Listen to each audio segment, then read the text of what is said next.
right, we might make a start. Hello and welcome to today's ANZ PacBio Bioinformatics Workshop Series on Genome Annotation, brought to you by PacBio, Millennium and AGRF.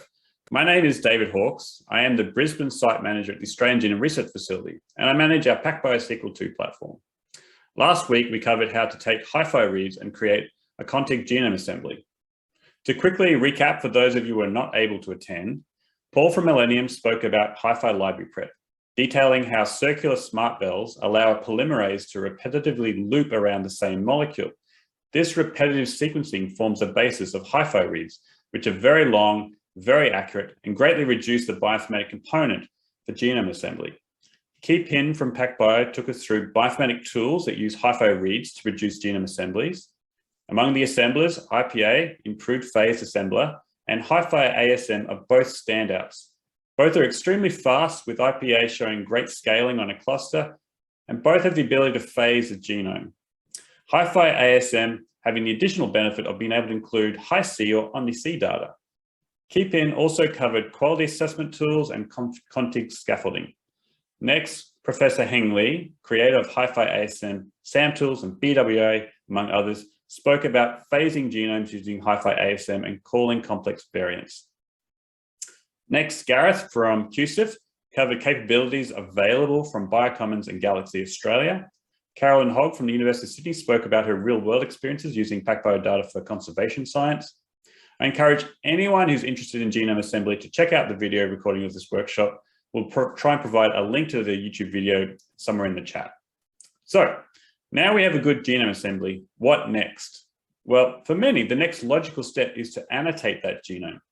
Genome annotation is another area where PacBio data can be particularly useful. The Iso-seq application is capable of generating full-length transcripts. And this information can be mapped back to the genome assembly, detailing gene locations and exon and intron boundaries. It sounds simple, but there are a lot of elements that need to be considered. Today, our panel of experts will dive into this area and provide a picture of what is possible and how you can achieve it. So, for the next 2 hours or so, this is our agenda. We'll begin with Paul, who will give a brief overview of the chemistry and library prep behind Iso-seq. Next, we'll delve into the bioinformatics of genome annotation with Key Pin. Then Gareth will describe the resources that are available through BioCommons and Galaxy Australia for help with your genome annotation projects. And finally, we have Tseng from PacBio, the creator behind the Iso-seq algorithm, who will describe some real-world experiences using Iso-seq. During the presentations, you'll be able to ask questions by entering them into the chat. There's also a question and answer section, which makes sure your questions aren't lost. Some from the panel will do their best to answer. At the end of each talk, there will be a few minutes to ask your questions. And we'll enable your mic if you need to, so just raise your hand. Finally, at the end of all the talks, there'll be an open panel discussion. So let's start. I'll just switch off my video. Stop sharing. Our first speaker is Dr. Paul Gooding. Paul is the laboratory expert of this panel. Paul completed his PhD at the John Innes Centre in the UK before moving to Australia to work at the Siro plant industry, focusing on post-harvest quality fruits and vegetables. Paul has worked at the University of Adelaide running the Serial Genetic Transformation Facility. He has worked for many years at the Australian Genome Research Facility, working across a suite of Illumina next-gen sequencing platforms, as well as genotyping and microbial profiling projects. Currently, Paul is the FAS at Millennium for genomics portfolios in Australia and New Zealand. And of particular interest today, he has a wealth of experience in PacBio sequencing. Paul will be giving a brief summary of HiFi-seq library prep and sequencing. Great, thank you, David. I'll get my screen shared for you here. So yes, so I know everybody on the call today is really keen to get into the bioinformatics, and rightly so.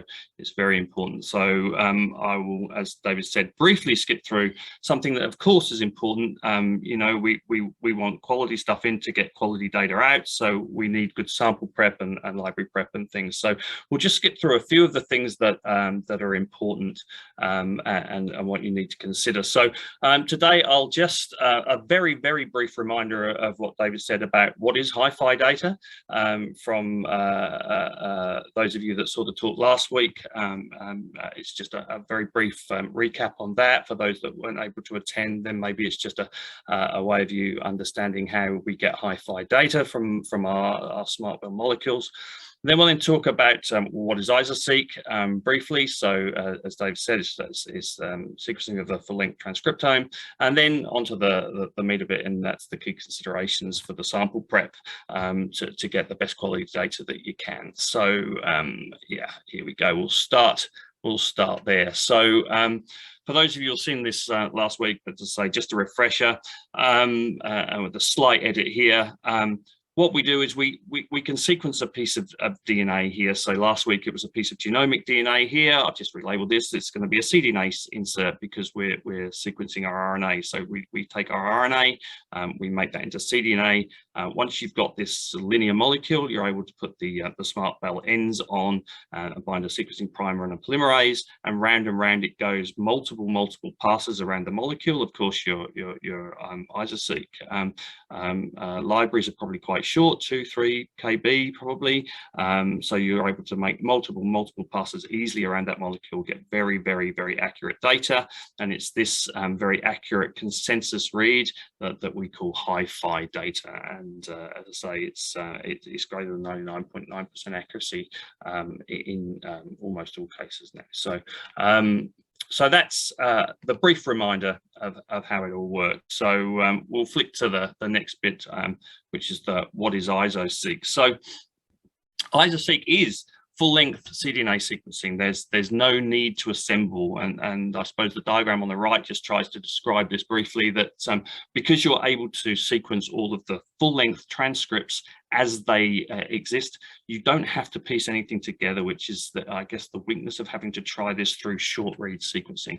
And in many cases, of course, with short-read sequencing, you just haven't got the length of read to see all of the intron exon junctions and be able to stitch together everything to make every single isoform that exists. And the more and more Iso-seq is being done on PacBio, the more completely unique isoforms are being discovered all the time. So this is ongoing, of course. And of course, you could do this for the whole transcriptome, certainly, and some people also make targeted capture, so they have some kind of baits pull down to target for a particular set of genes that they particularly interested in, say immune genes or whatever it is that they're targeting for their panel. So you can do that too. And the advantage of, as we said, it just is able to discover all of those novel splice variants and such like. So you've got the novel genes and isoforms fully discovered. And I guess then going into the bioinformatics part today, we're going to discuss this second point here, and that's certainly to improve genome annotation with or without a reference genome. So the ability to understand all of these transcript forms enables you to get a much more accurate genome annotation, and that, I guess, will be the thrust of the next couple of hours. Okay. And the ability with Iso-seq, the things you can do essentially is the library prep is about a day. The sequencing, because the molecules are quite short because they're transcripts, the length of movie time that you take to take this real-time sequencing is also quite short. So the sequencing is done in about a day, and the data analysis itself, which we'll be running through, is also very quick now, so a day. So you can go in that 3-day process from your sample through to a genome annotation, you know, in comfortably inside that working week, and no assembly required. So that's hence why it's so quick. On a sequel 2, the Smart Cell 8M for genome annotation, it's probably recommended to multiplex up to about 8, but in fact some groups have shown that they can multiplex up to 12 samples per Smart Cell 8M and get the data that they need to perform that genome annotation. If you're trying to do a full transcriptome profiling kind of analysis, then it's one sample per Smart Cell, and the analysis tools that we discuss are all available for this.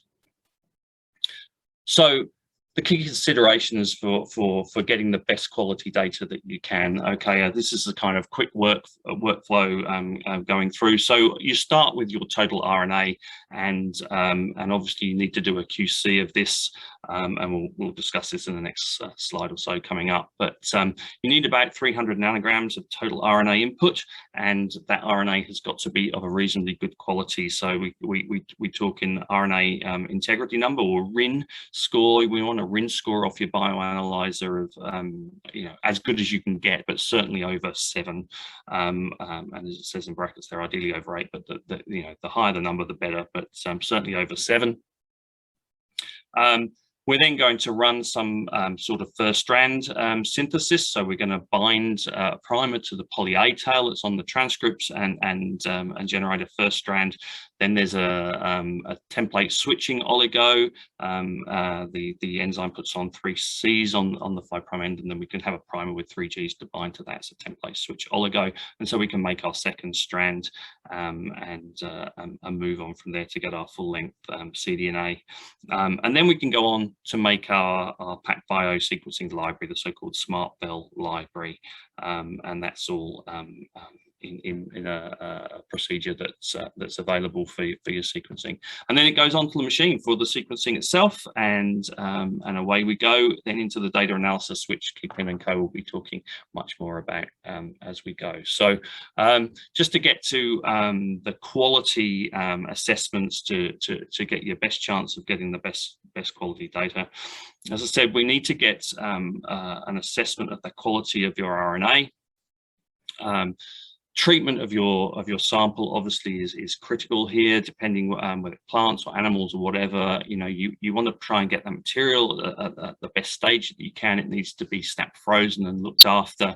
You can't let it freeze thaw. All of these things degrade RNA very, very quickly. So you need to work fast and work cold when you're preparing it. So all that's important. But once you've got your RNA, and there's lots and lots of really good commercial kits for taking RNA out of all sorts of tissues, plants and animals, and all sorts now. You want to put a drop onto the bioanalyzer and get an idea of the amount you've got for a start, because we said we need about 300 nanograms or more, but also the quality. And the RIN score is essentially a measure of the ribosomal peaks in your RNA and the ratio of those peaks to one another. Any change in the ideal ratios will indicate that you've got degradation of those products, and therefore the machine makes an estimate of the quality based on the amount you've got and the ratios of those ribosomal peaks. So we want to RIN greater than 7 if we can. The other thing that's really important is to get an assessment of the purity of your sample. And we can do this with a spectrophotometer. Nanodrop is very common in many labs, but there are options there, of course. But we want to measure the 260-280 ratio, for example. With DNA, it's a perfect ratio. It's about 1.8. For RNA, it's about 2. And we also want a 260-230 ratio above 2. So there are a couple of the points that we need to sort of get our checkbox for. So any changes in those ratios will indicate some sort of contaminants, and that can be a number of things. It can be proteinaceous material, polysaccharides. It can be phenolics. Polyphenolics from plants is very common, and also some carryover from the extraction kits and things that can also cause some problems. So the nearer we can get that 260-280 ratio to 2, the better. And likewise for your 260-230 ratios, we want it to be greater than 2, and again, changes from that can indicate carryover of other molecules such as carbohydrates and glycogen and such like. So just at the box at the bottom, if we can get a 260-80 ratio between 1.8 to 2 or higher is probably going to be fine, and a 260 to 230 of between 2.5 is going to be great. So we're fairly confident then that our sample is clean and is RNA. One other thing to consider, maybe slightly less critical, but we want to obviously do our extraction and capture RNA for the Iso-seq. We don't want to get contaminating DNA, genomic DNA in there. Now, there are PCR steps involved in making of the library, so you're going to amplify anything with a poly-A tail and therefore with a template switch at the end. And so this helps overcome trace amounts of genomic DNA contamination, but obviously we want to keep that minimal to start with, otherwise this can cause some issues if you're starting to capture that and sequence it. Now, again, you're probably going to dial it out because of the application of the RNA. You can probably also dial it out a little bit in the bioinformatics process because you're going to have the introns and things that shouldn't otherwise be there. So you can probably screen that data and filter it out. But we want to not lose our real estate on our smart cell with this. So the more you can minimize that, the better. Now, this next slide is a little bit busy, but just trying to illustrate the way that you're going to make these libraries. The recommendation is to use the PacBio Iso-seq Express kit in combination with this NEB kit, the single cell low input cDNA synthesis and amplification module, and it uses a combination of barcoded primers, so you're able to multiplex your samples. But essentially, as I said, you're binding a poly DT to the poly A of your RNA and making a first strand, and then that's you're coming from the NEB kit, and then you can bind the template switch oligo from the PacBio kit, and then continue on with some extra PCR steps to make your full length transcriptome library ready for sequencing. So that's a very, very brief overview, and there's lots more detail in lots and lots of documents, but that's enough for today, I think.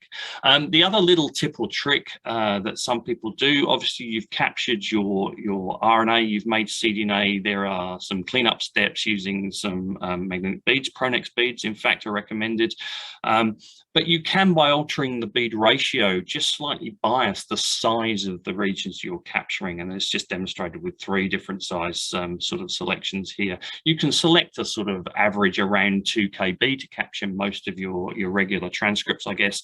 But if you have some sort of a priori knowledge of your species, and there's some transcripts that you're particularly interested in that are short length, you can actually adjust the bead ratios to capture that short material. Or as a lot of people do, they enrich for the slightly larger. So what they'll do is they'll take 2 aliquots of their RNA, they'll do the cleanups and take an average one to capture most of that mid-range, but then they do another capture for the long transcripts that are a little bit rarer and in that whole population, and then they pull that together in some ratio or other, so that they've got a good cut of the major transcripts, but they've also enriched a little bit for some long transcripts and then sequence those as well, so they get a little bit overrepresented then in the final sequencing. So yes, that's what a lot of people do. Just a sort of summary here of what can be done on both the SQL, the older SQL system, on using a smart cell 1M, 1 million holes on the smart cell, or the SQL 2, which has got 8 million. You need a little bit more material for the larger chip, but there are lots of recommendations in the procedures that you can download from the PacBio side, or if you can't, please contact us at Millennium Science, we can help you out. But there's all the recommendations for the amount of cDNA amplification, number of cycles you need, and if you're doing this little bit of extra pooling or enriching, what might be required to get things optimal for you. So I think that's about it. We'll move on now. I hope that's given you just a taste of some of the things to think of, but it is important to try and get good quality RNA and to make sure that you've got your best chance of making the best libraries to get the best sequencing data to go forward into the analysis. So with that, I'll stop sharing my screen and perhaps hand back to David to just, I don't know, monitor any questions or anything that that may be required. So thank you. Thank you, Paul. Definitely. I'll just, is there any questions if anyone wants to put their hand up quickly for a quick question for Paul while we've got him here. Paul, while we're waiting, I'll ask a question for you. It's a question that I sort of get from the laboratory side, and you touched on multiplexing. And maybe this is also a question that maybe Liz might have some input on. You can multiplex up to 8 or 12 samples onto a SMRT Cell. Is it the primary function to do different samples, or is it the idea that you're multiplexing to get different tissue types of the same sample so that you get a better representation of the transcripts across the genome?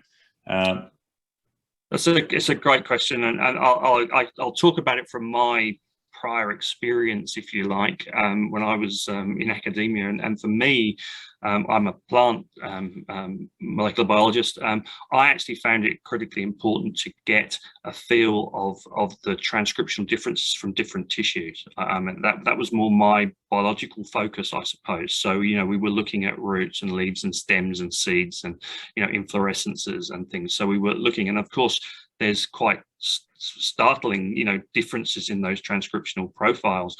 But even where it appeared with the, you know, the older methods that transcriptional activity was similar, what you weren't seeing often with the next gen data, the short read, you weren't seeing the different isoforms that were there. So and they can be critical. And my understanding is it's just as critical, if not more so, in mammalian research. I mean, you look in human brain and things like this. There's a lot of alternative splicing, which is really critical to get those balances and their kind of gradients across tissue layers and things. So I guess they're my comments. Liz, if you've got anything to add to that, now's a good time.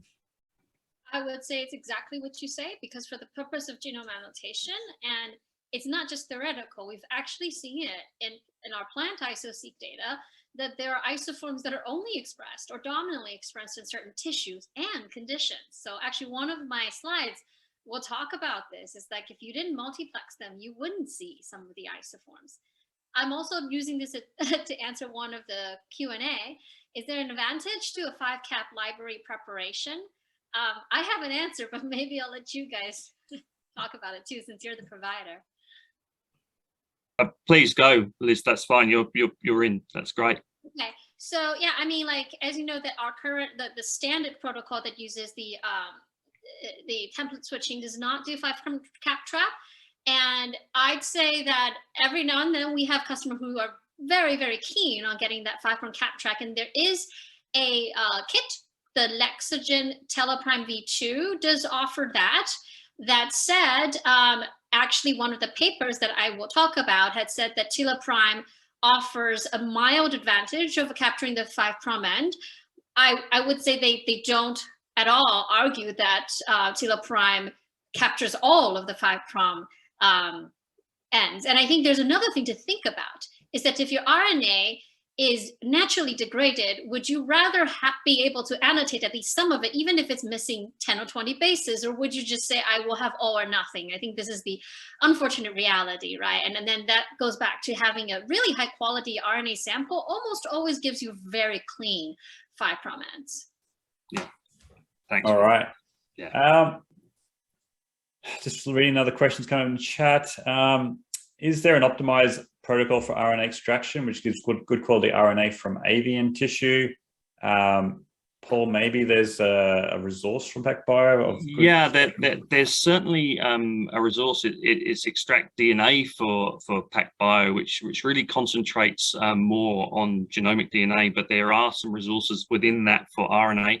I have to say, again, from experiences, I think There's a lot of very good commercial kits, and they work very, very well. I won't go through manufacturers' names, you know who they are, but you know, they're all really pretty good. They're column-based methods in many regards. But for me, again, from this experience, the key here isn't really so much the kit, it's the quality of the starting material. I have done some work with collaborators in the past with bird blood, and also from feather tips. And the key here was actually managing to capture that material before the RNA was starting to degrade. Now, there are solutions that you can put feathers and tips of feathers in to try and stabilize. There's homemade ones and there's commercial ones, but I think that the kit itself for the DNA, for the RNA extraction, there's lots and they're all pretty good, but getting that starting material at high quality is key. And unfortunately, there's no shortcut to this. I would recommend trying to get some non-critical samples and starting to optimize these things for yourself. So, you know, make a plan, try some tissues, and if you get good quality RNA, then great. If you don't, then think about changing a couple of steps or whatever. But I'll be happy to discuss this offline more if you need. I'll just throw in one last question, and maybe this might be answered in some of the later talks. How many of the isoforms that you get from Iso-seq are artifacts? Right. So actually, we will talk about tools that will give you that. I don't think there are a fixed percentage, right? Because, for example, if I give you a neural gene, the answer is all of them are real. Well, some of them aren't, but many of them would be real. So I think that's I would say, like keeping, we'll talk about the rules for filtering, and then my deck about talking success stories. People really drill down to like what exactly are real and what exactly are not real. We'll see. And I think as the databases improve, this is always going to be a moving goalpost for this. Yeah. All righty. We'll move on. So we'll introduce Qi-Pin. Qi-Pin has completed his postdoctoral degree in the computational study of proteins. His research integrated genomics and transcriptomics data to elucidate insights into the evolution and resistance mechanisms of cancer. Qi-Pin is the FAS bioinformatics scientist at PacBio Asia Pacific. He brings a wealth of knowledge to long-read bioinformatics, and today he'll be talking about Iso-seq with his talk titled Iso-seq 101 Raw Data to Transcripts. Thank you, David. I'll share my screen.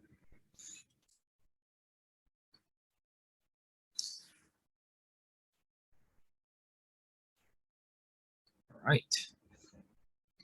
Good morning, everyone. Hi, I'm Qi-Pin. I'm a field application scientist with PacBio Asia Pacific. So for today's talk, I will be going to review Iso-seq 101, raw data to full-length transcripts. So just to recap a little on Paul's introduction to Iso-seq method. So we know in conventional RNA sequencing, it is very hard to resolve complex splicing because of the reads that's not long enough to actually span over all the splice junctions.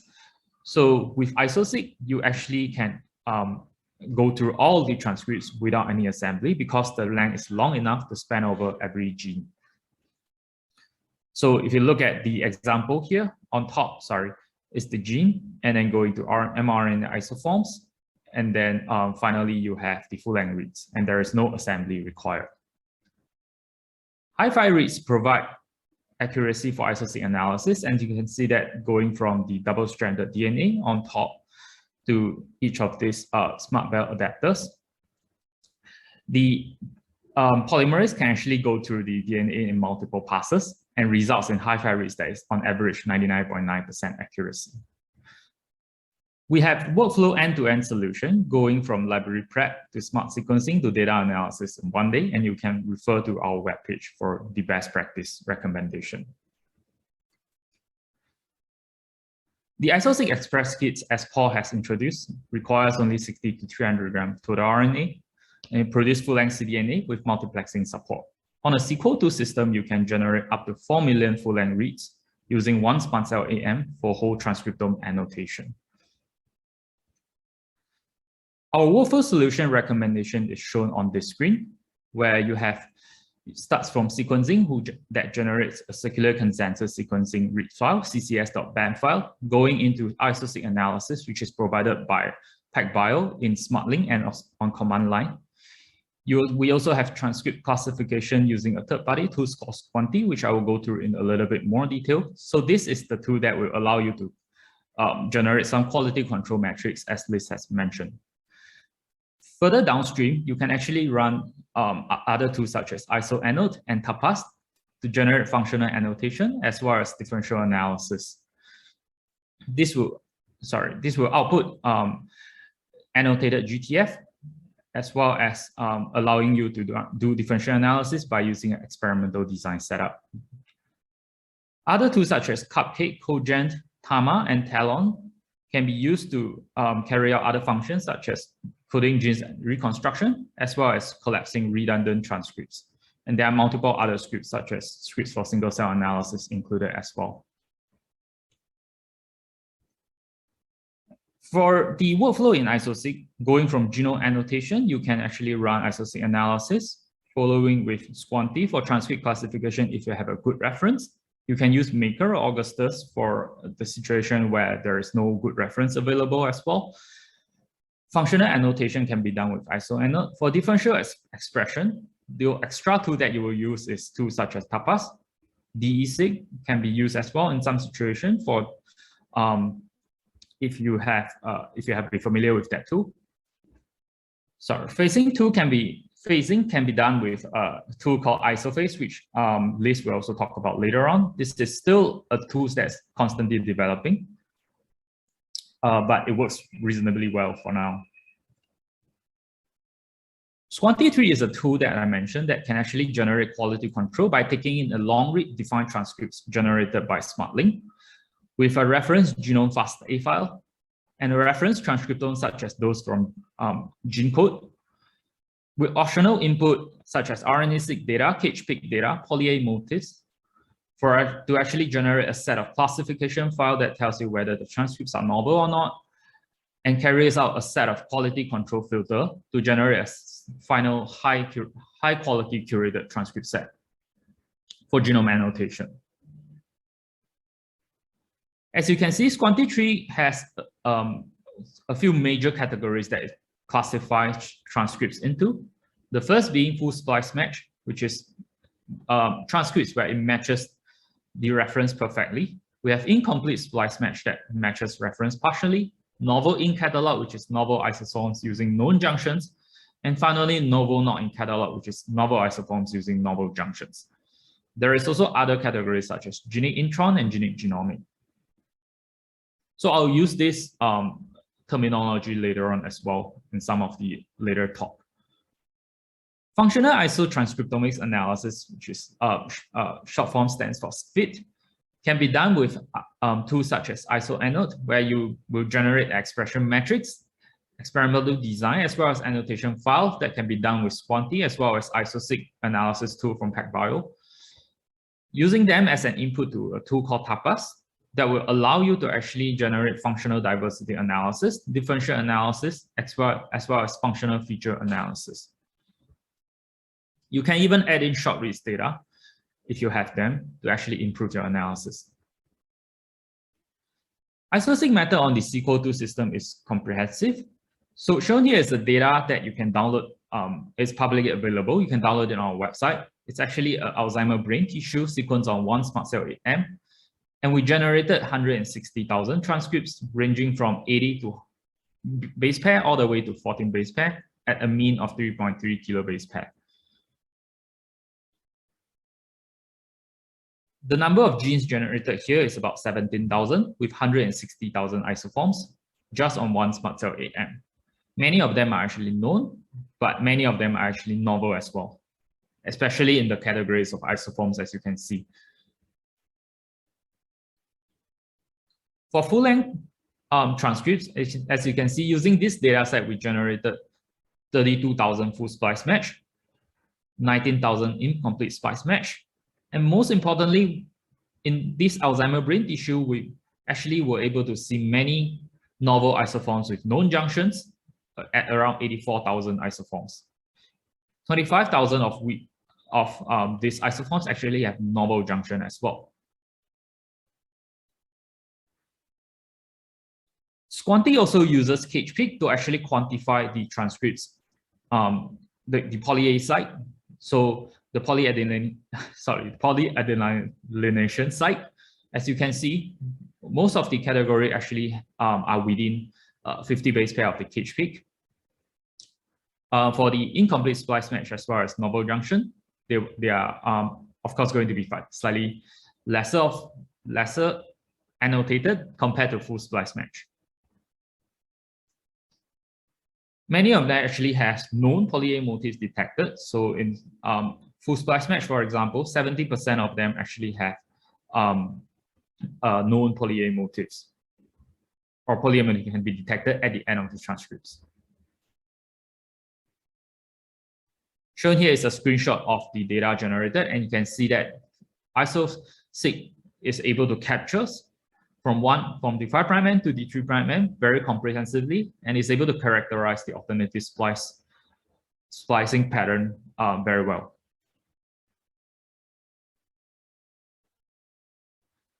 Finally, when we took the Iso-seq output transcripts and map it to a reference transcriptomes, we were able to see that the alignment identity is generally more than 99% accurate, showing you the high accuracy of Iso-seq using PacBio system.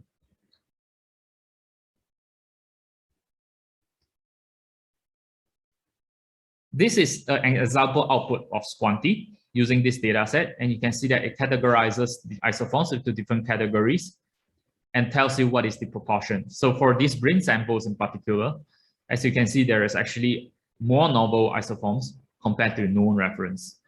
In some other more well-annotated tissues, you will actually see that the majority of the transcripts can be in as full splice match rather than the novel tissues, rather than the novel transcripts.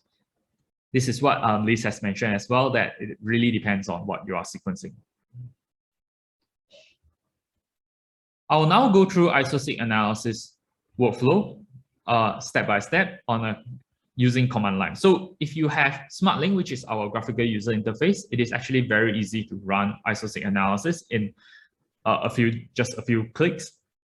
But for those of you who is interested in the more technical aspects of Iso-seq, where you want to perhaps customize each step of the pipelines, you can actually refer to this website, which is isoseq.how. And to actually look at some of the frequently asked questions, as well as tutorial on how to actually go through the analysis. This includes single cell analysis as well.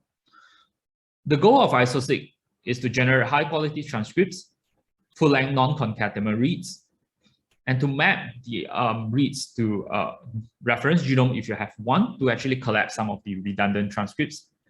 It helps to remove some of the simple artifacts, as well as to trim away the poly-A tails. So on a very high level workflow, you can see that Iso-seq analysis goes from subreads to CCS. So in most of the new projects where you're using a SQL2E, for example, you actually already have ccs.bam file, so you can start from step 2.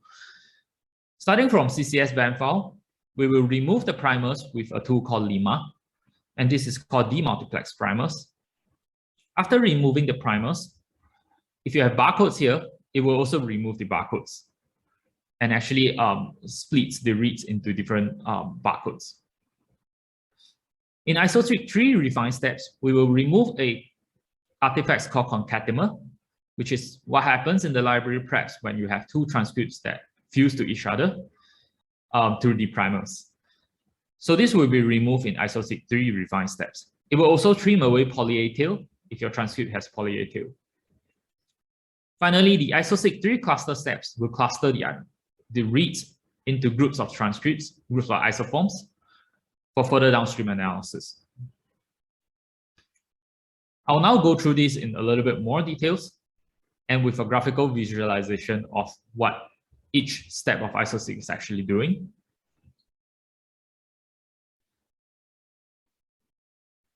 So as you can see, the first step is to actually demultiplex. And I have shown here the example command line on how to actually do this with a tool called Lima. Lima is our tool that is used to actually demultiplex barcodes, but since the process of removing barcodes is actually similar to removing primers, it is also used to actually remove primers, but with a special Iso-seq mode. Some other parameters such as dump clips will actually tell you for each of the reads what is actually the primer's sequence that has been clipped. Peak guess would help you to remove some of the spurious false positive signals by taking a random set of reads in the beginning and try to actually infer what are the barcodes used. If you have sample barcodes attached, you will also provide the primer sequence together with the barcode sequence in the FASTA file used for this particular part, which is Iso-seq primers.fasta file. For this sample, which is the Alzheimer's brain sample, we did not multiplex the sample, so you will inside the primers FASTA file is actually just the primers used for our Iso-seq Express protocol. -J24 here refers to the number of threads to use, so Iso-seq can actually utilize parallelization to speed up the analysis. After completion, you will see the following files, which is the band file after removing the primers, which is in bold, in band file, in the index file, as well as the XML file. Note that there is also a set of Lima reports generated. This will be useful, for example, to actually troubleshoot in the case of why the final set of demultiplex file is actually not as good as you expected. So in some cases, for example, TSOs, so inside we have seen in the field, some customers actually forgot to add TSO, for example, and some of these library artifacts will actually show up in the Lima reports as well. If your data quality is not good, the conversion rate will actually be low, and that can be seen in the Lima file as well.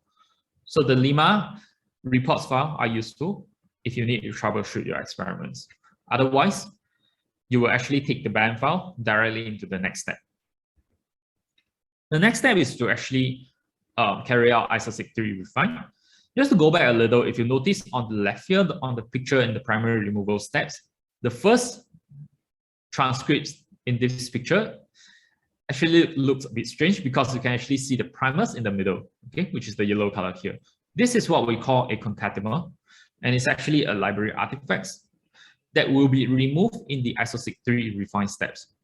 So in the Iso-seq 3 refine steps, this is how you actually run it by typing Iso-seq 3 refine, followed by -- require poly A if your transcript has poly A tails, which is what you want most of the time. Using the input from the previous step, which is the band file after demultiplexing, you will still need to give it the primers FASTA file. And this is really for removing the concatemer. As you can see, it detects primers file in the middle of sequence and actually removes artifacts, concatemer artifacts. The output file from this step is actually called flnc.bam. FLNC stands for full length non-concatemer. So the first step, which is to remove the primers, already tells you that the reads are full length because you have both the 5' and 0' primers. And this particular steps, after removing the concateners, it adds an NC to the naming, as you can see. So it stands for full length non-concatemer. There are other reports files from Iso-seq refine reports, such as the filter summary.json file, as well as the report.csv. The report.csv, for example, will tell you how long the poly A tail is for each of these transcripts and how long the transcripts are after concatemer removals. The filter.summary.json file is a very high-level reports file that tells you, for example, how many of your reads are actually full-length non-concatemer from the original set of reads. The next step is to actually cluster the full-length non-concatemer band file by taking the output from the previous steps and cluster them with a command Iso-seq 3 cluster. There is two extra parameters that we have put here, as you can see. The first one is --verbals, which is to actually provide more output information. And the other one is actually double dash use QVs. So if you are using CCS reads, Iso-seq 3 cluster will actually use the per base QV information to improve the clustering process. And this step is really to take the input full-length non-concatenator reads and splits them into different clusters of isoforms. As you can see on the visualization on the left here, we have 4 clusters from the full-length non-concatenator reads file, and they have different splice patterns. The blue one being one types of genes, and then the gray one being another one. And the final steps of this is that you will generate a cluster report that tells you, for example, which read has been used to generate used to support a single cluster, and 2 sets of file. One is for high quality HQ, the other one is called low quality LQ. HQ stands for isoforms that has more than 99% predicted accuracy and has more than 2 supports, 2 FL and full-length non-concatenator reads that supports them. The LQ read stands for low quality reads, isoforms that has predicted accuracy of less than 99% accuracy, but they still have more than 2 full-length non-concatenator reads to support them. Now, most of the time, if your data is of high quality, you should expect most of the isoforms to be of HQ. As you can see from an example just now where we align the isoforms to the genome, we can see that the transcript's identity should be more than 99% most of the time. Take note here, compared to a very old workflow where we had Iso-seq polish steps, because we now actually use CCS BAM file as an input, the reads are already polished, so there is no longer a need to actually polish the clusters with subreads, which was actually one of the steps that was done if you were using Iso-seq from a long time ago. So that step is now not required because the reads are already of very high quality, and it actually saves you a lot of computational time without the polishing step. The next, so what I have just gone through with you is actually what can be done with the command line Iso-seq command. We now introduce a new command which is using PBMM2. It's actually an alignment tool, right? Adopted by PacBio using Minimap2 as a base. PBMM2 allows you to align your transcripts BAM file, which is the polished high quality transcripts BAM file, to a reference genome. So here is an example of a human, so we will map it to the HG38 genome to generate a set of aligned transcripts file. If you are trying to align Iso-seq files, take note that you have to actually tell PBMM2 that this is an Iso-seq file by giving it -- preset Iso-seq. The sort command will actually sort the output BAM files, and the log level command will give you some progress information in the log file. Again, this step can be parallelized by giving it the -j 24 parameters, which is, for example, here it will use 24 CPU threads. The purpose of mapping is to actually generate this set of aligned BAM files that you can actually use for collapsing redundant transcripts. So Iso-seq 3 also comes with a command called Iso-seq 3 collapse that will take the aligned BAM files from the previous PBMM2 steps and generate a set of non-redundant collapsed transcripts in the form of a GFF file. GFF format is a standard format that can be used for many downstream applications for genome annotation. After you run the collapse Iso-seq 3 collapse step, you will see this set of file, including the report stats and lists as usual, and a 2 final set of file, which is in GFF file and FastA file. The FastA file contains one sequence for one unique non-redundant transcripts. So if you go into the GFF file, it doesn't contain the sequence, but you can actually take the isoform's ID and look for the sequence in the FastA file essentially. And these two are most of the time what you need for further downstream analysis, such as quantity3.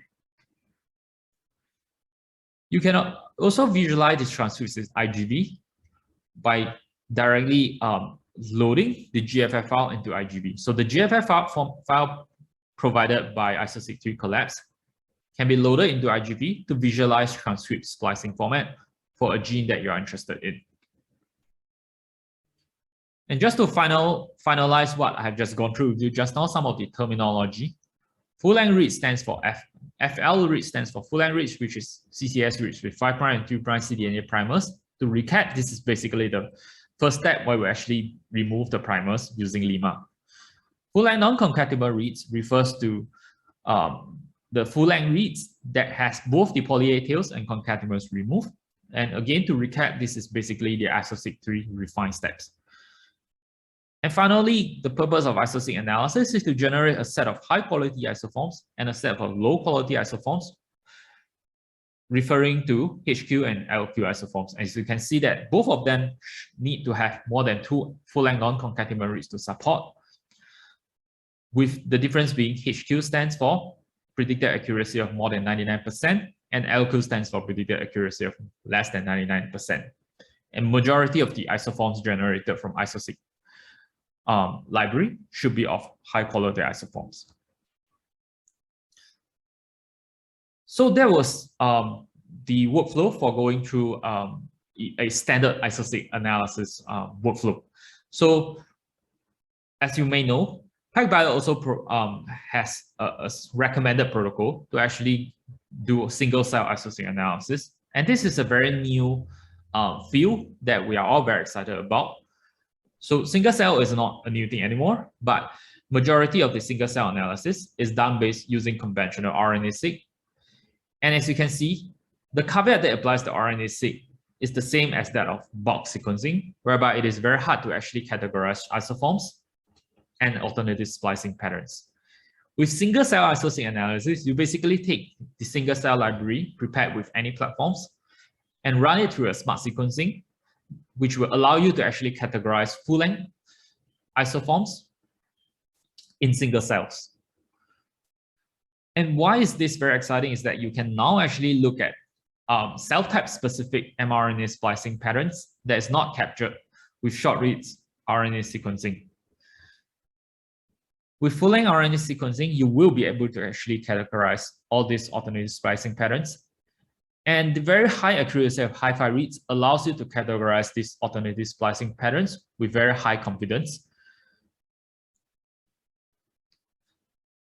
And one of the very important things in single cell sequencing is that you actually need to categorize the UMIs and barcodes. So you need to be able to identify the unique molecular index as well as the barcodes for you to reduce redundant molecules and to actually link the transcripts back to specific cells. And this requires very accurate reads because the UMIs and barcodes are actually not very different from each other. And so you actually need very high accuracy to identify them. Shown here is an example of a sample that has been sequenced both with PacBio as Iso-seq as well as with Illumina sequencing. And when we rank the barcodes that has, based on the number of UMIs contained in barcodes, we can see that the barcodes ranking for different cells correlates very well between Illumina and PacBio. So this tells you that our capability to actually identify barcodes are actually as accurate as short-reads data.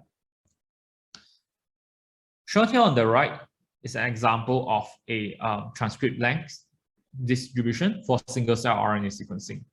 For single-cell RNA sequencing, the transcript lengths typically range from 1 to 2 kb for human samples. Shown here is an example of multiple Iso-seq publications that has come out in the past few years. There are, of course, more papers that is not listed here that has been published recently as well. And I will encourage you to do a quick search on Google just to see how this method has been getting more popular in the recent years. A very exciting recent preprint that has come out is a paper called Mass Iso-seq. In the traditional single-cell Iso-seq sequencing, one of the main issues is that the throughput for each smart cell, while it is reasonably high at about 3 to 4 million full-length reads, it's still on a little lower side because you are trying to categorize many cells, right? So the throughput has been an issue in the past. With this recent preprint called Mass Iso-seq by a group from Broad Institute, they actually developed this new method that tries to concatenate multiple isoforms into a single molecules before sequencing with PacBio.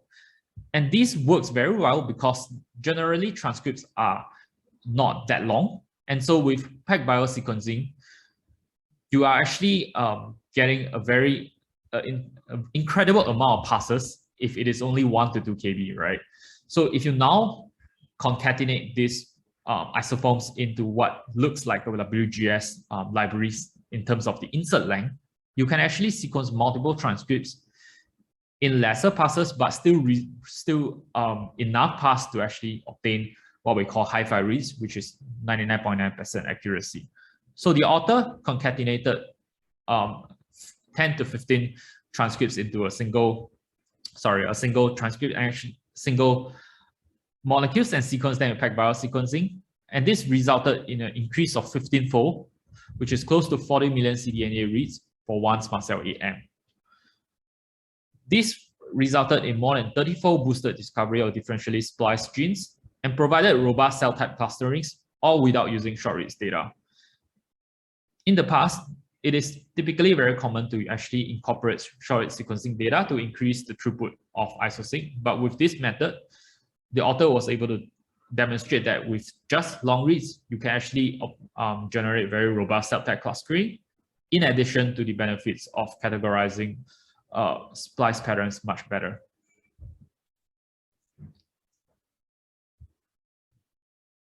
Our Iso-seq protocol, our single cell Iso-seq library protocol can be found on our website, and we are compatible with any single cell platform that generates full-length cDNA.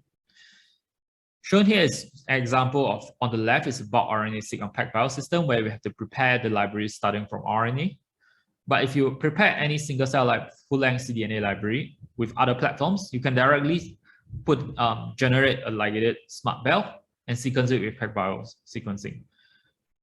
And shown on the bottom is the visualization of how the molecules look like in bulk sequencing, as well as the single cell sequencing. As you can see, the major difference is the cell barcodes and UMI, and it depends on whether you are using the 5' capture kit or the 3' capture kit.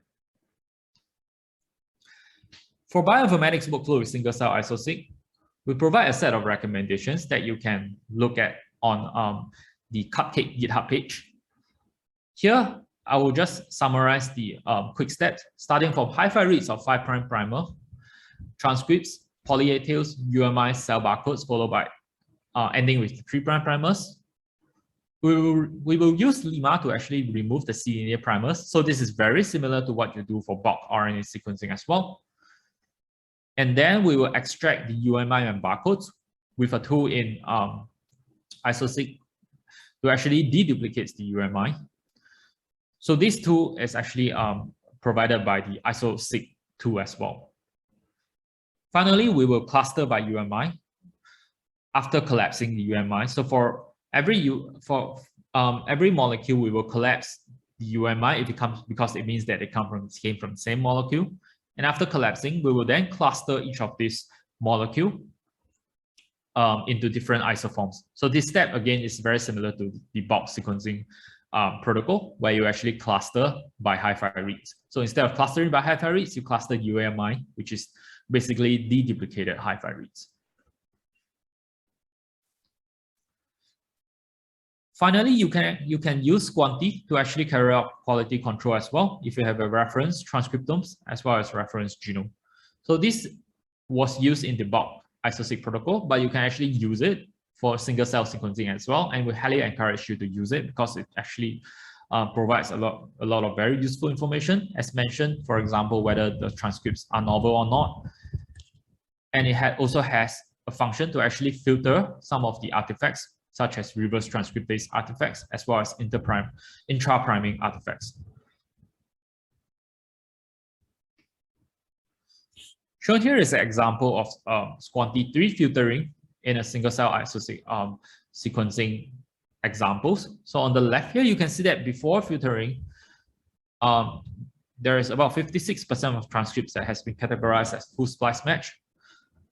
After SCOAN-T3 filtering, because it actually removes many of the genomic, and intergenic transcripts, the relative proportion of full splice match will actually increase. So this basically tells you that SCOAN-T3 is actually doing a pretty good job of filtering out the transcripts that is not important and keep only those transcripts that is important. There's actually non-artifacts as well. The final output of Iso-seq will actually give you a file that contains annotation for each of the molecule by linking them to transcripts and genes if you are using them with SCOAN-T. So for each of the molecule, you can see that, for example, this molecule, this is the ENCODE transcripts name as well as the ensemble gene name. The category is from SCOAN-T3 again, so this will tell you that this is a full splice match molecule transcripts, and it will also tell you what is the UMI and barcodes. You can take this file and generate a matrix of transcripts against cell. So this will tell you what is the count for each transcripts in each cell. So this can be readily generated with simple scripts as well. And this file is typically what is then used in downstream analysis tools such as single cell clustering, as well as other functions such as functional annotation.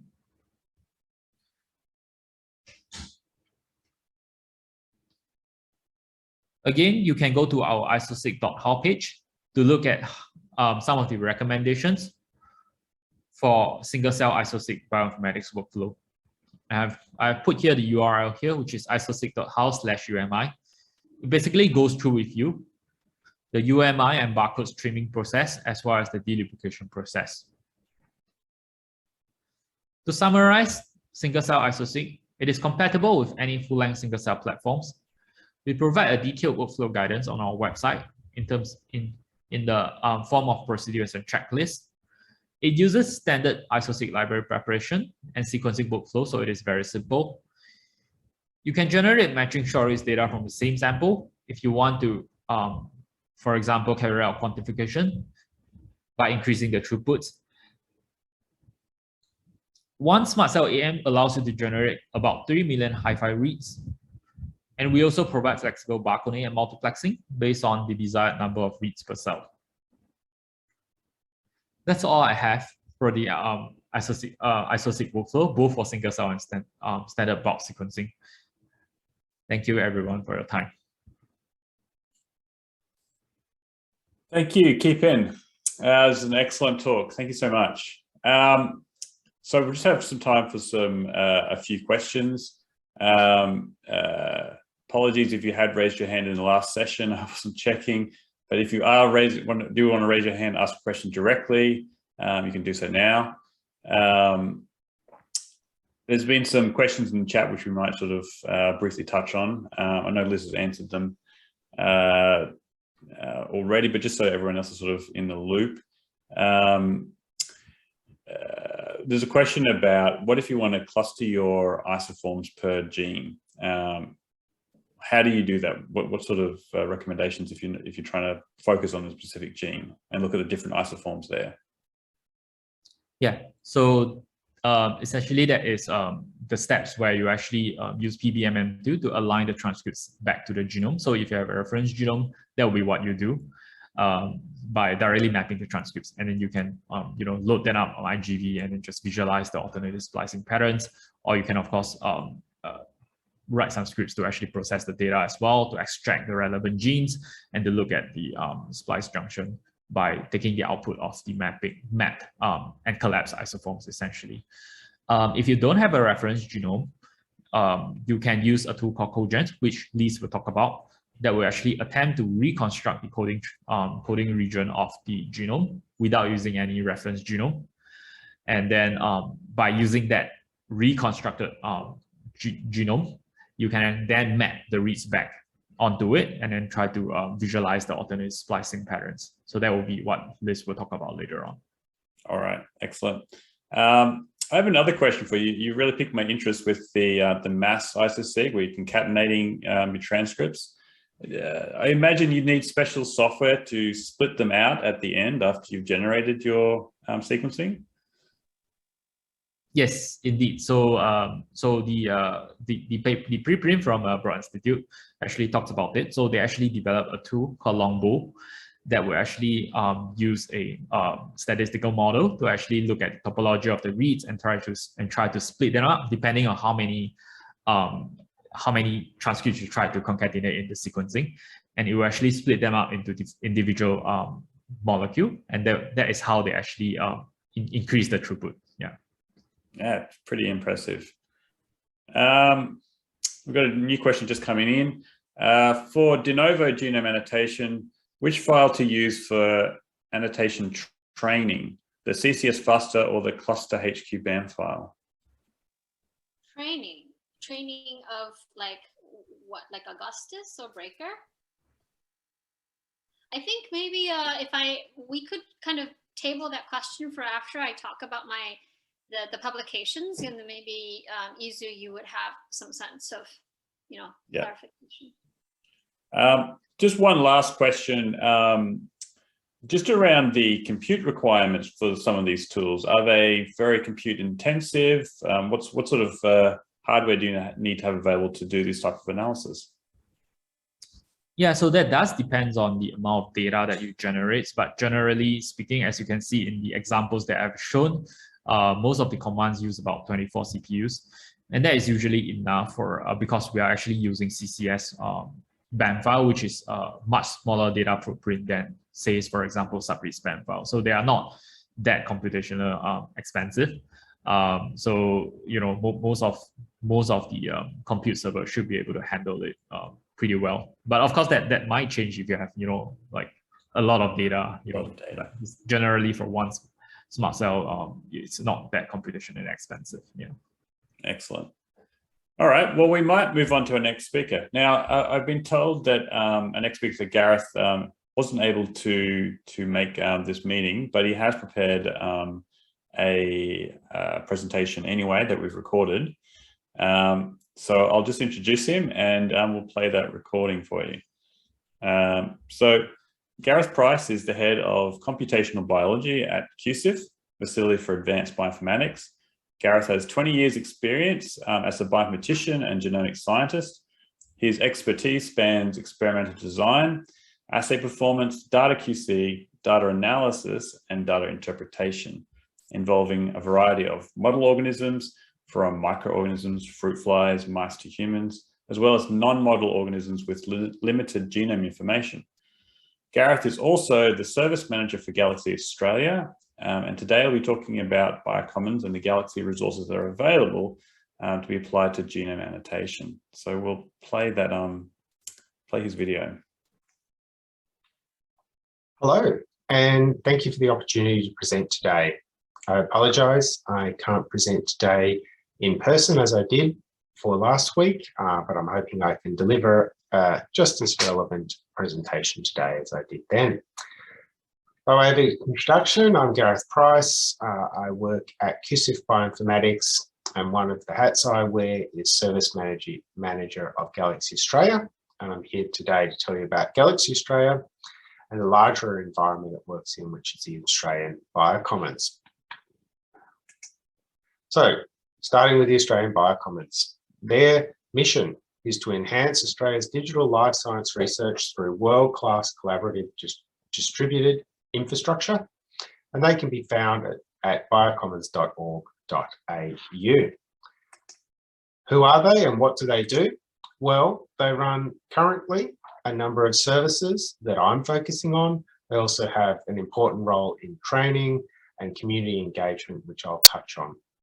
The current services delivered under the BioCommons umbrella and through their many partner organisations include the Bioplatforms Australia Data Portal, a wonderful tool finder and workflow finder that allows you to find bioinformatics tools, but really bioinformatics tools that have been deployed on Australian e-research infrastructure, including sites like NCI, Aussie, ChrisCloud and UQ and Galaxy Australia. One of the services of BioCommons is Galaxy Australia, and obviously I'm going to talk more about that shortly. And the last service I want to mention, but certainly not the least, is the recently launched Australian Apollo service, which is a web accessible platform that allows you to conduct collaborative curation and editing of genome annotations, a service that we're seeing is more and more critically important for not only generating your genome, but adding value to it, either generating it via long reads or adding value to it through, say, Iso-seq and well-documented genic structure that comes from Iso-seq data. We're going to skip through a couple of the BioCommons offerings, and the first one is the data portal, where you can access some of this primary data with authorization to just a number of the species I've listed here. There's many more initiatives beyond the three here, and they're found at data@bioplatforms.com. Tool and workflow finders I've shared on one slide, mainly because they are found both at the same repository listed at the bottom there on GitHub. And these are a wonderful resource for finding what tools you have, all hyperlinked, well described, with item ontologies to showcase the domain of practice they're used in, tool versions, and deployment sites around the country. And the Apollo service that I mentioned just before at apollo-portal.genome.edu.au is this collaborative platform for loading in all slew of evidence files that allow you to better describe your genome, annotate it, and in a wonderful collaborative and sharing manner where you can control who can see it, who can edit it, who can authorize changes. Again, if you're interested, click on sign up, see if this is relevant for your research and how we can offer this collectively to you through the BioCommons. I did mention briefly that the BioCommons offers training. They do regularly training events and webinars. All of that content can be found on YouTube. I won't suggest you memorize the YouTube URL, but rather simply Google Australian BioCommons and you'll find a lot of talks there. Wonderful content on describing how to do e-research within Australia. And the partners, huge number of partners for BioCommons, all manner of national research infrastructure, institutional sites, and overseas collaborations that allow us to deliver the content that we know is relevant to Australian researchers. For me, the primary content that I look at this point in time to deliver through QCIF and through the BioCommons is Galaxy Australia, which is a web-hosted, accessible platform that allows you to conduct accessible, reproducible, and transparent computational biological research. How does it do this?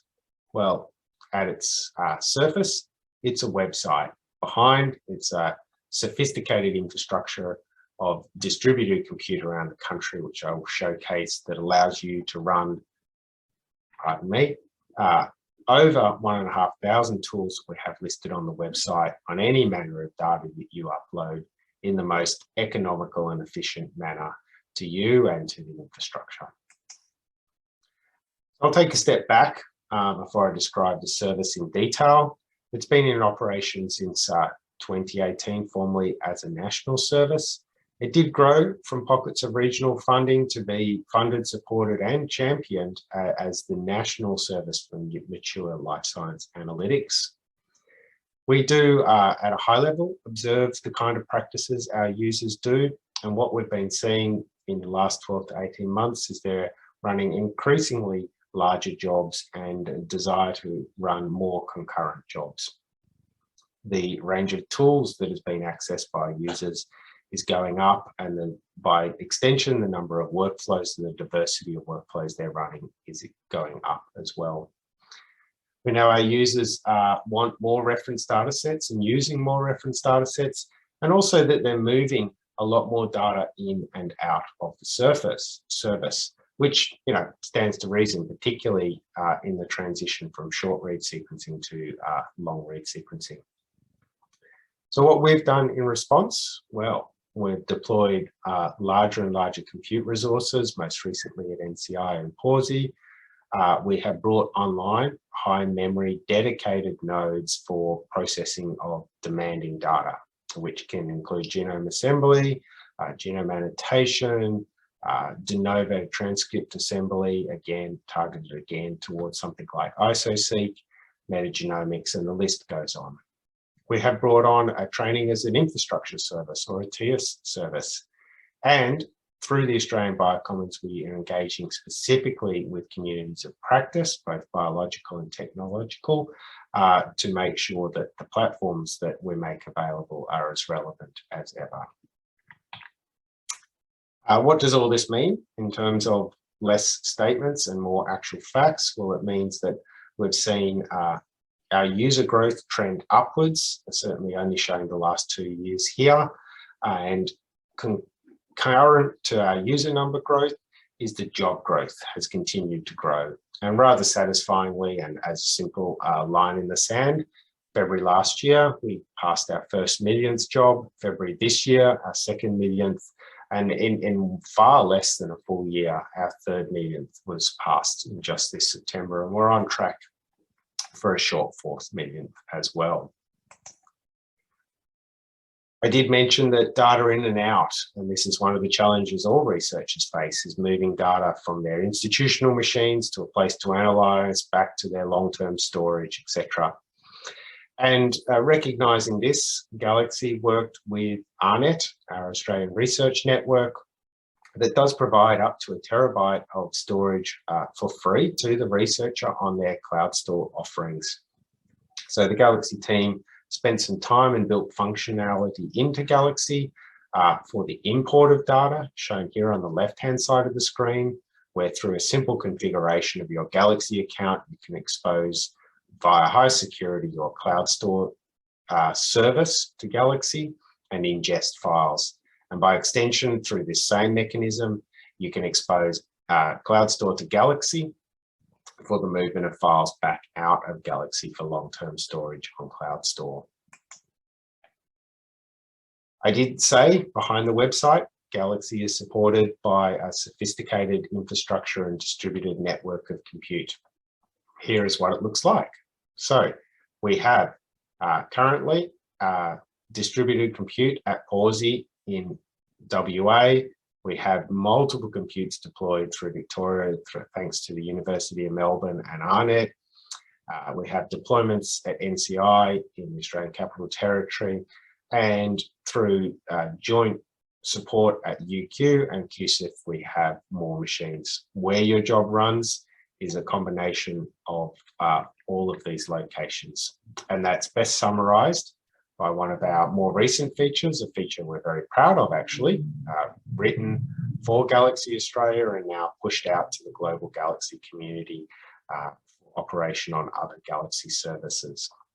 And this is our Total Perspective Vortex, which is a meta scheduler.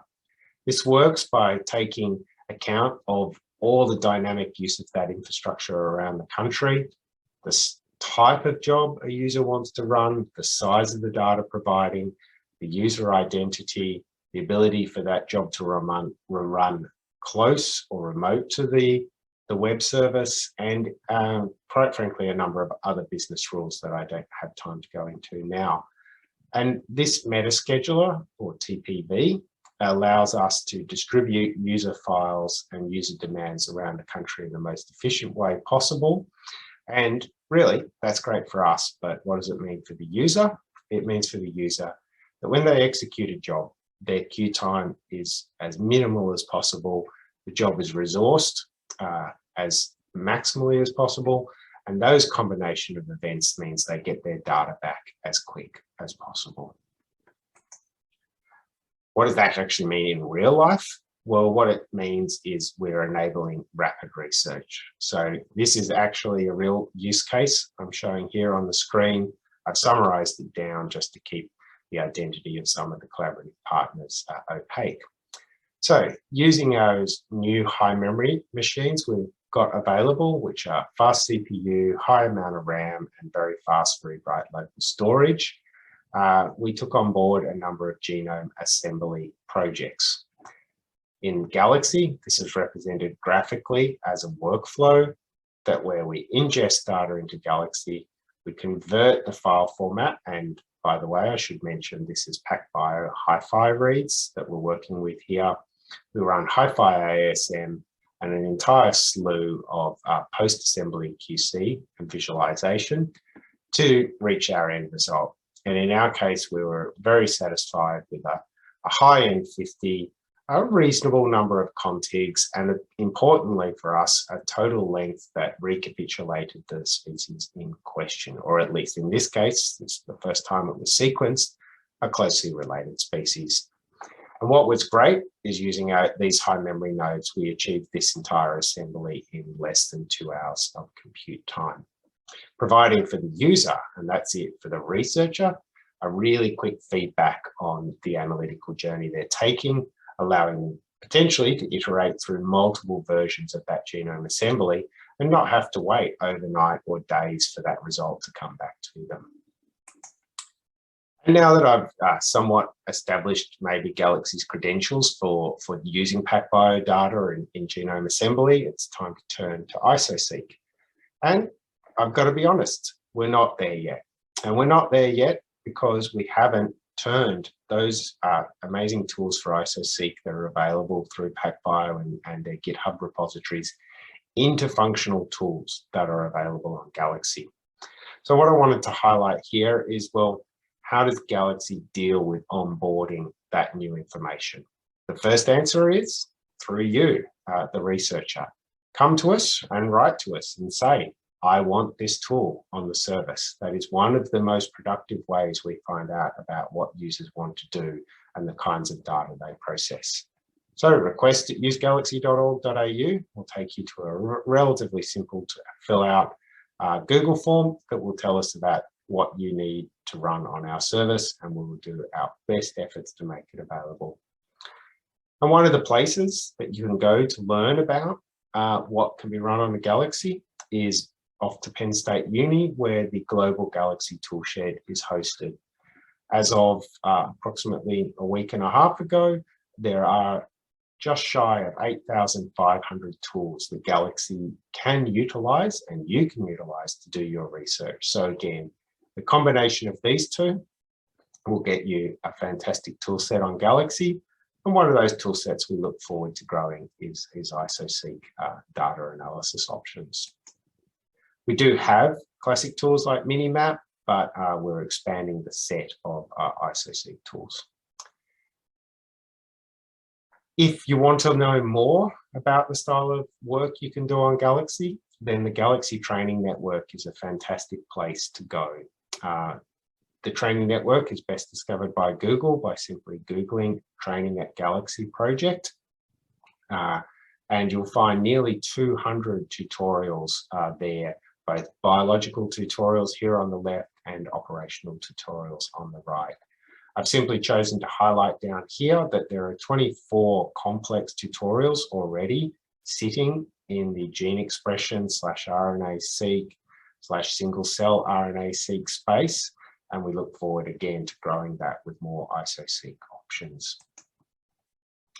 And when you want to do that training, I mentioned this earlier on, one of our roles nationally is to upskill Australian researchers in how to do their bioinformatics training. And to that, we have enabled inside Galaxy a priority training queue, which is the training infrastructure as a service. So on any given day, Galaxy has its standard users making all sorts of standard and diverse demands on the service. And when a workshop comes online, we don't necessarily want those workshop participants to be competing with our standard users for compute infrastructure. So the TIAS service, which please, if you're interested, do write to us and ask us about, allows workshop participants to have their own dedicated queue, their own dedicated infrastructure for high priority access and quick turnaround time during training events. As a trainer, and in particularly in this diverse post-COVID world of online events, you also get a complete dashboard of user interaction and user progress through tools which can really allow you to manage your training events. And just as I start to close up my presentation, Galaxy also offers interactive tool environments. These range from fantastic ones like BAM.io and VCF.io for visualizing your complex data, Finch for metagenomics analysis, ecology platforms, as well as your core sort of notebooks, Jupyter Notebook and RStudio environments. This allows you to just take your analysis potentially just beyond the tool offerings in Galaxy and give you a really complex and rich environment to do your data analysis. So in summary, Galaxy is supported by that global toolshed of over 8,000 analytical tools. It has been globally in operation for over 15 years and relies on the generous support and engagement of a community of practitioners that numbers into the hundreds that develop code and tools all year long. I didn't really get a chance to highlight, but it does have that rich workflow environment to build, nest and report on complex workflows. It also supports rich metadata and from a computational point of view, particularly again, coming back to Iso-seq and the mapping of data to a genome, Galaxy pre-supports hundreds of genomes. They're pre-indexed for rapid analysis. So again, makes the service ever more efficient for you, the researcher. So in our not so humble opinion, we see Galaxy as a critical digital research infrastructure for Australian life sciences and well fitted into the global Galaxy community. And that's maybe no better summarized in two recent Nature publications from the last couple of months that in Nature Biotech and Nature Methods that cite the activity of Galaxy Australia in Nature Biotech, and more globally in Nature Methods, where Galaxy, the platform, fits in amongst various workflow managers. Both cases, Galaxy come out well. So with that, please do come and use us. We're at usegalaxy.org.au. You'll find all the contact details for our team on that website, and we look forward to seeing you analyze your data on our service. And I'd like to thank the ever-growing Galaxy Australia team for deploying, delivering and maintaining this service for our Australian clientele, and all our partners, funding, research and infrastructure partners that allow us to deliver this service to you. Thank you very much. Thanks, Gareth.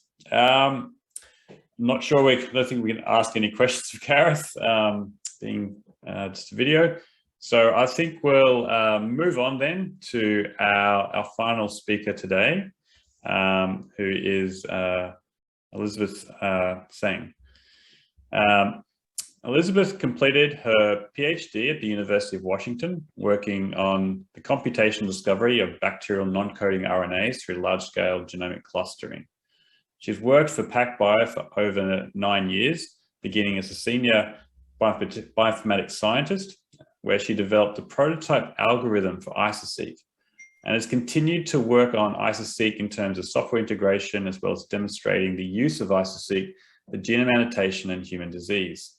She's now Associate Director of Product Marketing Bioinformatics, where she works on methods and application development for PacBio long-read sequencing applied to transcriptome sequencing, SARS-CoV-2 sequencing, and other emerging applications.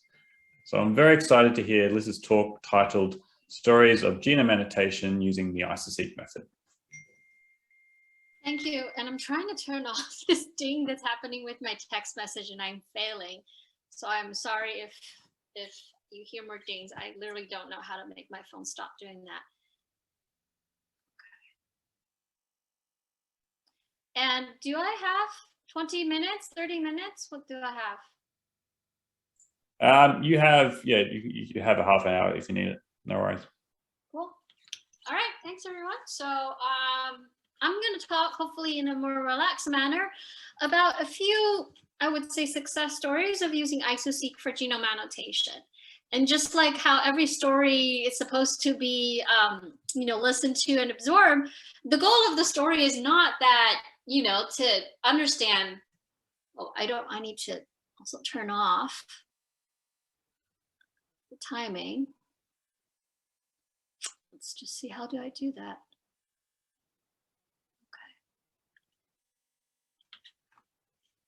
All right, so just like every story, hopefully what you'll get out of it is not so much all the details, but rather inspire you to think about how people have been using Iso-seq for different purposes, and ask me any questions either online or after this, that like, what can you learn from these different publications that might apply to your research?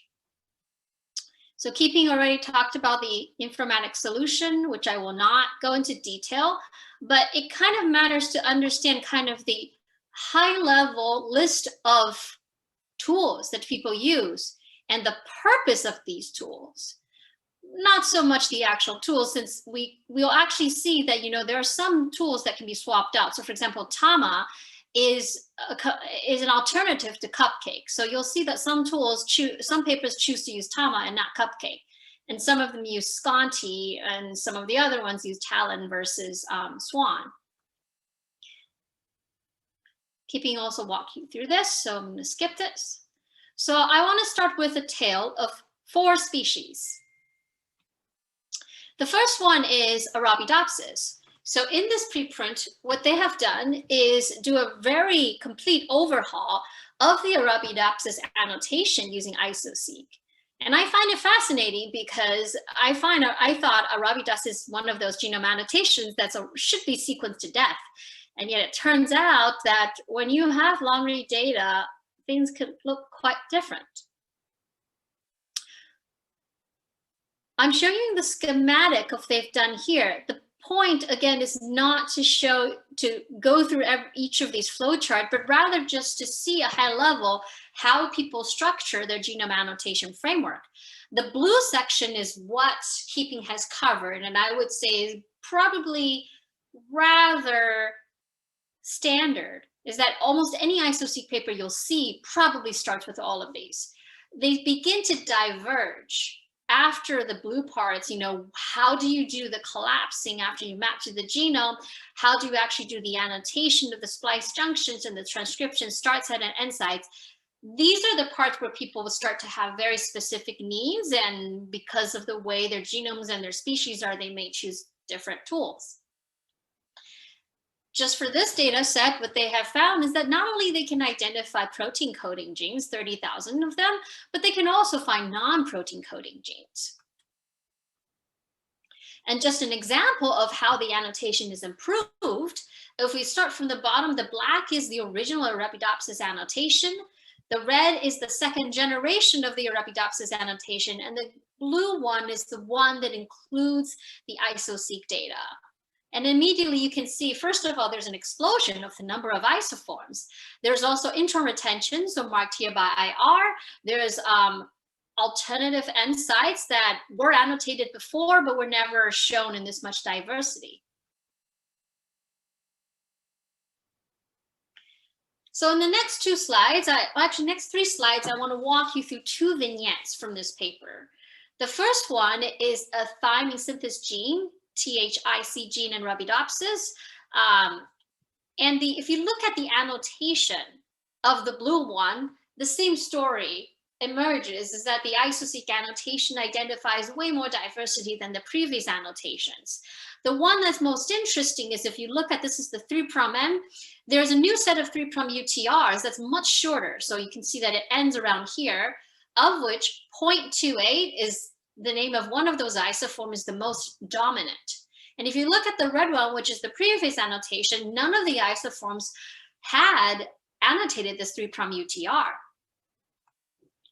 Now, this might not matter, except that they've actually shown that during cold stress, so here we're seeing the time point series of this data set where the dashed blue line is where the cold stress happens.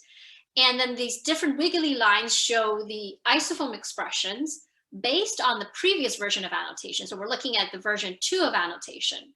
So if you look at it, it seems like there's 3 isoforms, 0.3, P1, and P2, that are switching and fluctuating over time, whereas all the other isoforms don't seem to move much.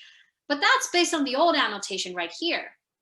If you look at the new annotation and what that would look like, the story looks very different. In fact, the dominant 0.28 isoform is almost solely responsible for the expression level changes during cold stress.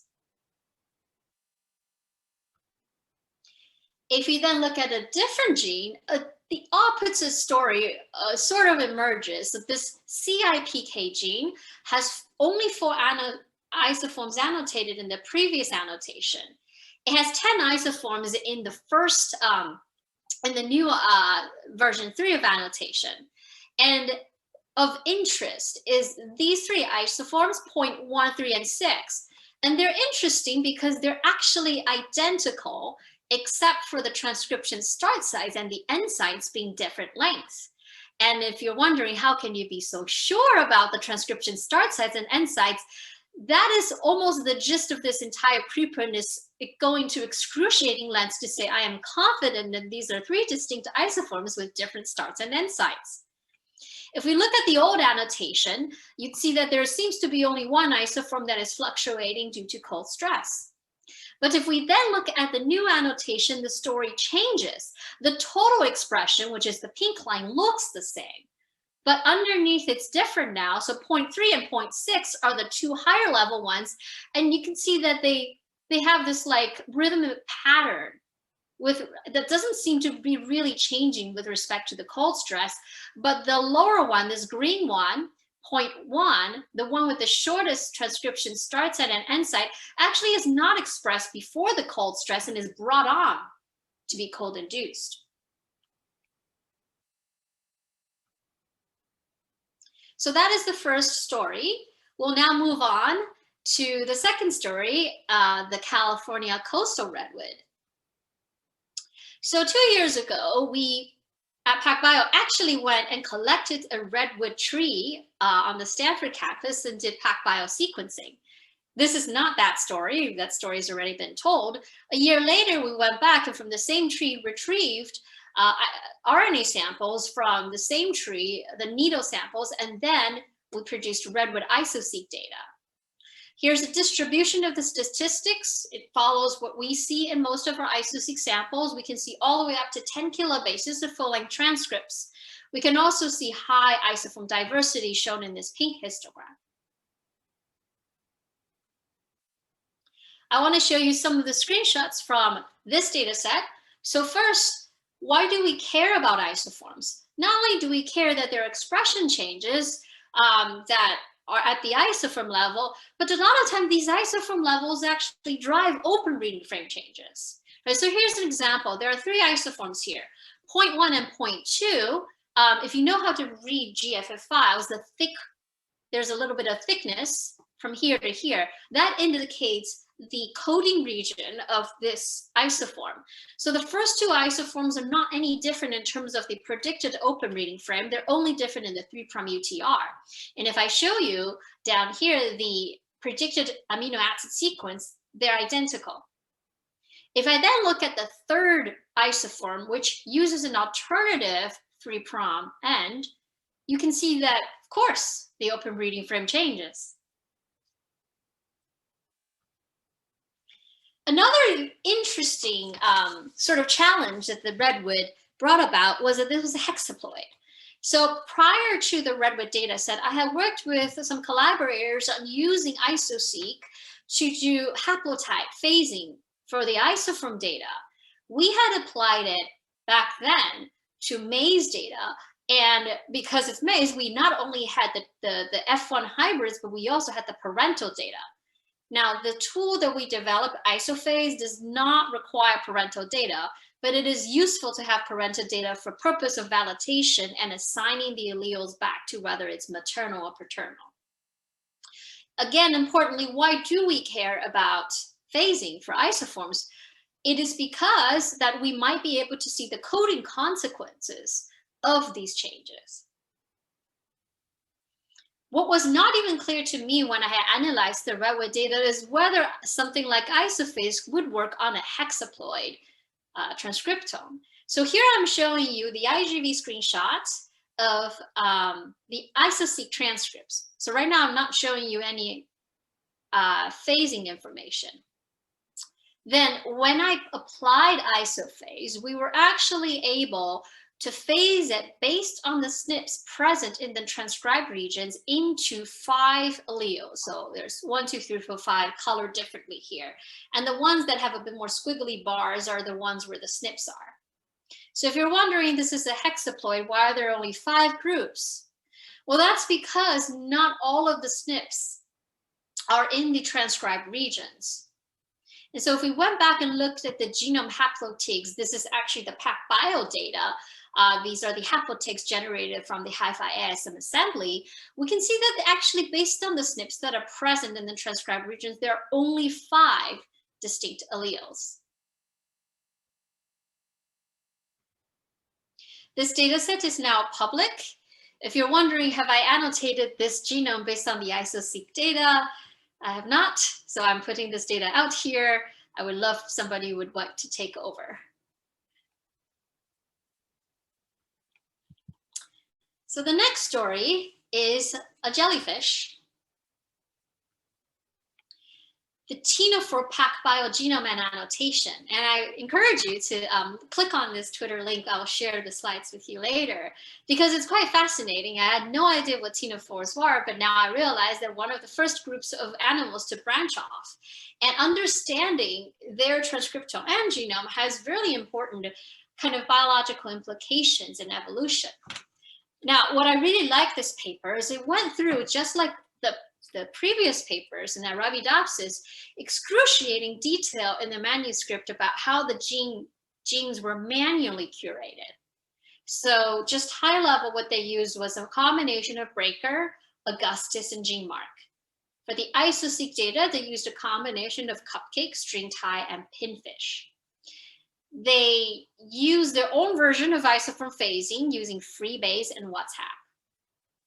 Again, if you look at their manuscript, including the supplementary methods, it's actually quite detailed for how they were doing this.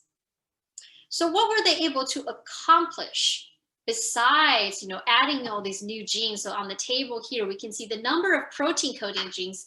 12,000 of them were added from the use of the Iso-seq data, including some non-protein genes as well.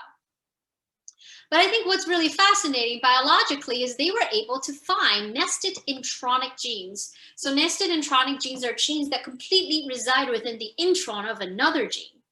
And this is very difficult to see if you did not have full-length information. What they were able to show was the percentage. They estimated that 12% of the exons actually have nested intronic genes in, so this Hormiphora californiensis is the Tinophore that was sequenced here. They estimate 12%. And then they plotted it over a range of different species. Now, an interesting point that they pointed out in the manuscript that they said, well, we didn't see a whole lot of nested intronic genes in protists or fungi, but is that an artifact of not having better annotation, or is it really that they're missing? And I think that's an interesting question to be answered. So finally, I want to talk a little bit about, so we're moving away from the 3 stories of genome annotation and kind of going beyond genome annotation about like, what are all the not so typical genome annotation problems you have? So one question someone mentioned was, what if I don't have a genome? Can I do genome annotation? And yes, you can. Like, this is one of the crazy ideas I had years ago, is that what if I just have Iso-seq data and I don't want to sequence a large genome. I just need the regions that are transcribed to visualize my transcriptome. So the idea I had was, if you take the Iso-seq data from here, you could cluster them based on their k-mer similarity. And this works quite well. There's some edge cases for which it wouldn't work well. So if you have, in human segmental duplicated genes or highly similar paralogs, yes, they will get accidentally clustered together because their k-mer similarity is so high. but by and large, you'll be able to identify gene families this way. Then the next crazy thing I did for Cogent was that you could actually reconstruct portions of the genome. We can't reconstruct portions that are not transcribed and not in Iso-seq data, but you can construct enough of it so that you can actually visualize alternative splicing, as I'm showing here. Another way that we have used Cogent is, what if we actually use it to evaluate a genome assembly? Because the nice thing about Cogent is it doesn't care if you have a genome. We could map it to the genome, and everything that maps well, sure, it means the genome assembly was just fine. What if we then take what was the trash bin and things that didn't map really well, didn't map at all, and we run it through Cogent? Now we have these kind of basically fake pieces of the genome. We can then map it back to the genome and say, why did you miss this? Is it because you fragmented the assembly, or you just didn't assemble it at all? So in this pig paper that we published, we showed that we rescued 5 missing genes for the pig assembly.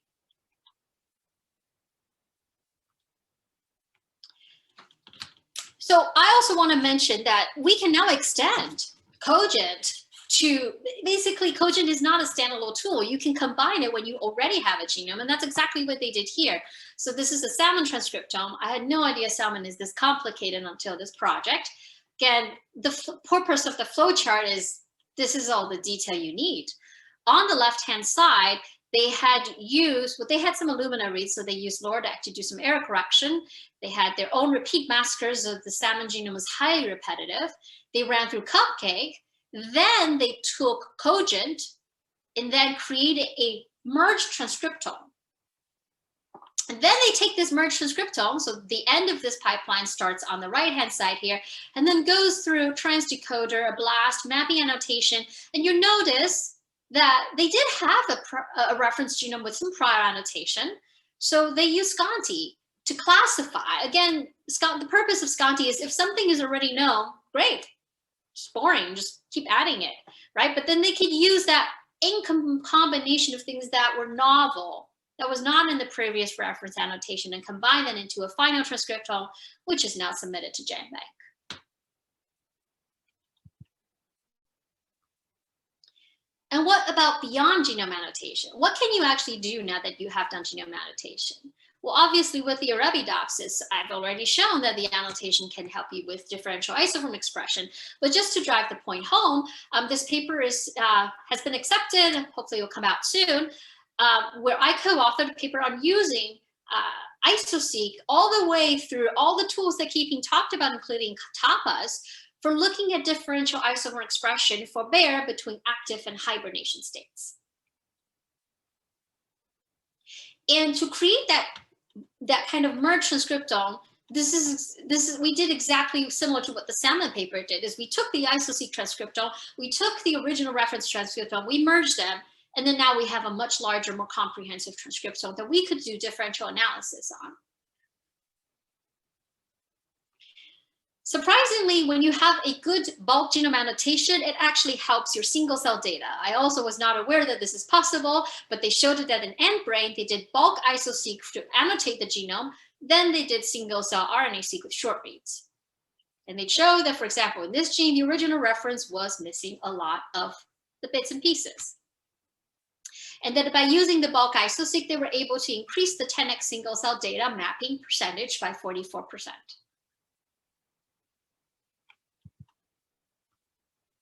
Finally, I'm also just showing you another vignette here. It was recently brought to my awareness that apparently the yeast genome is poorly annotated in the 3' not just the 3' the 5' and the 3' UTR. And it is interesting because I also did not know that once you annotated the 3' UTR very well, it actually increases your single cell RNA-seq processing. So I'm just showing you a poster here. The actual link is down here. The data set is public. This poster is also public. You can take a look at how they used Iso-seq to enhance UTR annotation. There are also other ways for quantification. I'm just mentioning two kind of vignettes here. One of them is where they did not even use short read data. They simply used the UMI tagged Iso-seq data for direct quantification. more typically we see what people do is use bulk Iso-seq for genome annotation and then RNA-seq for differential analysis. So that summarizes my talk. And if you're interested to learn more, there are many ways to stay in touch. You could follow me or follow PacBio on Twitter. We also have a very active Google group shown here. And then you can also subscribe and, you know, watch our GitHub repos. To if you're more of the command line type, then definitely follow us on GitHub as well.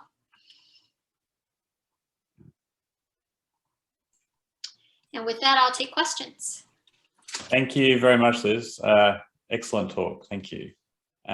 We do have a question that's come through from Richard Edwards. He asked, now that we're getting so efficient sequencing of individual transcripts, how easy is it to distinguish transcriptional noise, for example, erroneous splicing termination? And should we?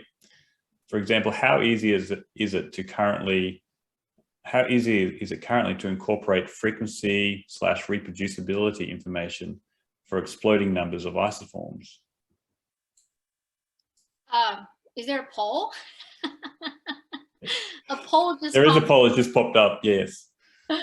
Well, maybe I will give people to answer the poll while I answer the question. I'm not sure because transcriptional noise and reproducibility. So I think I'm just trying to put that question together. I think what they meant was that if you do different, like let's say if you did technical replicates, is that the question, David? It's like if you did technical replicates of Iso-seq, how much of it would be noise? I guess so, yes. So there was a paper by the Talon preprint, which I can put in the link. They looked at the technical reproducibility of PacBio, and it was quite high. So I'd say, like, yeah, there's always going to be transcriptional noise. You're gonna always sequence some amount of pre-mRNA, but I think after a decent number of filtering, I don't think there's going to be much issue. All right. Okay. All right. Does anyone have any questions they'd like to ask Liz directly? Do you want to, if you hit the raise hand button, we can let you ask directly. There's any questions coming through? Oh, just getting back to Richard's question again. He's just added more detail. It's more about filling up databases with very rare but real transcripts. I mean, Richard, your goal is like, I want to fill up the database with rare transcripts. I think this is like, it's a never ending quest, right? So look for the Arabidopsis, when I look at that preprint, my first thought is, do you want 30 isoforms? if one of the dominant, and that's the problem, is like the dominant one is 90% of your data and you don't know whether the rest of the 10% of that informative. I think it's a hard problem for me to figure out. Definitely. I've got probably a possibly somewhat naive question for you. Both Iso-seq and Cogent handle clustering. Is there a fundamental difference between what they're doing? Yes. So I kind of didn't quite catch that. Yeah, so Iso-seq clustering is trying to cluster full-length reads by isoform, so it has to understand the full-length context of that isoform, right? So it's looking at many reads and said, did you come from the same isoform, or did you come from a different gene or a different isoform? So it has to do basically a global alignment of the reads to each other. Whereas in Cogent, there was never a full-length alignment. It was simply saying, do you have similar K-mer signatures that kind of, are you above a certain threshold of K-mer similarity that I would say, yeah, you're probably the same gene. You're different isoforms, but you're the same gene. So yeah, that's kind of, it's different. Right. Yeah. No, thanks for clarifying. Has anyone got any more questions? No one's coming through. Well, I'll tell you what, let's open up the questions to anyone who's spoken on the panel. So if you've got a question that you've had a burning desire to ask for anyone who's on the panel, now would be a chance to sort of jump in there and ask some questions. And I'll include panelists if you've got questions that you'd like to ask. Just give people a moment. I guess from the transcript data, I just comment there's, from the plant work and things that I've been involved in, it's what's so hard is that you've got these isoforms, you've got very dominant forms, you've got a number of other isoforms that are at very low levels, and it's very, very difficult to know how relevant they are, but it's almost impossible to find ways of putting the plants under, say, the appropriate stress. I mean, you mentioned the cold stress, but I mean there's mechanical stresses, there's temperature stresses, there's chemical stresses, there's UV stresses, there's everything that and the combinations of all of that as well, and it's just almost impossible to try and find the conditions where a particular isoform is actually doing its job, or is going to be upregulated, or is controlling something. So it's like you say, it's a never-ending quest, right? Definitely. All right, I'm not seeing any more questions coming in. Give it a few more moments. No.